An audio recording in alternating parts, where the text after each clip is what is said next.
அனைவருக்கும் வணக்கம்.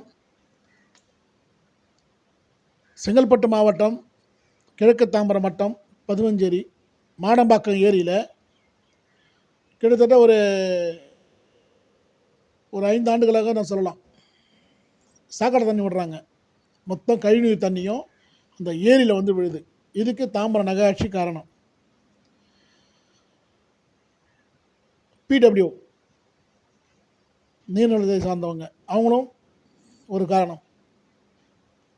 அடுத்தபடியாக அதில் வந்து ஆகாய தாமரை முழுமையாக படைஞ்சிருக்கு. பாதி அது முழுமையாக படைஞ்சு அது ஒரு கரையோரமாக வந்து அது தண்ணி போகிற அந்த மடு பக்கமாக வந்து நின்று இருக்குது. இப்போ மழை பெஞ்சு தண்ணி வெளியேறும் பொழுது அந்த மொத்தம் ஆகாய தாமரை மொத்தம் வந்து பார்த்திங்கன்னா அந்த அடைப்பில் தண்ணி போகிற காவால் போய் அடைச்சிக்கும். அதுக்கப்புறம் தண்ணி போகிறதுக்கு வழி கிடையாது.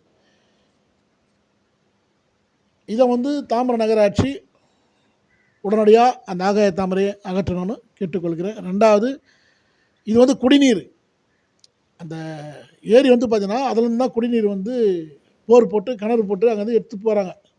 பொதுமக்களுக்கு தண்ணி வெளியில் போகிறதுக்கு காரணமே அதுதான். ஆனால் அதில் வந்து சேகர தண்ணி விடுறாங்க. இன்னும் சில காலத்தில் இந்த ஏரி எந்த நிலைமையில் வரும்னு தெரியல. தயவுசெய்து பொதுமக்களை இதை மட்டும் கொஞ்சம் நல்லா ஷேர் பண்ணுங்கள், எல்லோரும் பாருங்கள். இது மிகப்பெரிய தவறான செயல். அதாவது ஒரு ஏரி வந்து ஏரியில் ஆற்றுல கூட விட்டுடலாம், அது ஏன்னா அது போய் கடலில் போய் சேரப்போகுது. ஆனால் ஏரியில் அது நிலத்தடி நீரே பாதிக்கும் அந்த சேகர தண்ணி ஊறிச்சுன்னா.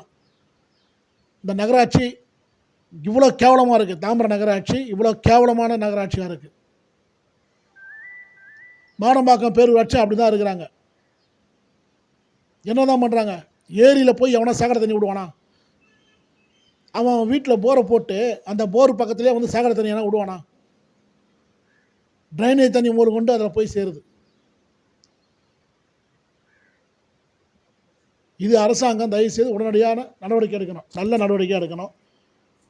நிலத்தடி நீர் பாதிக்கப்படாமல் பாதுகாக்கணும். நன்றி, வணக்கம்.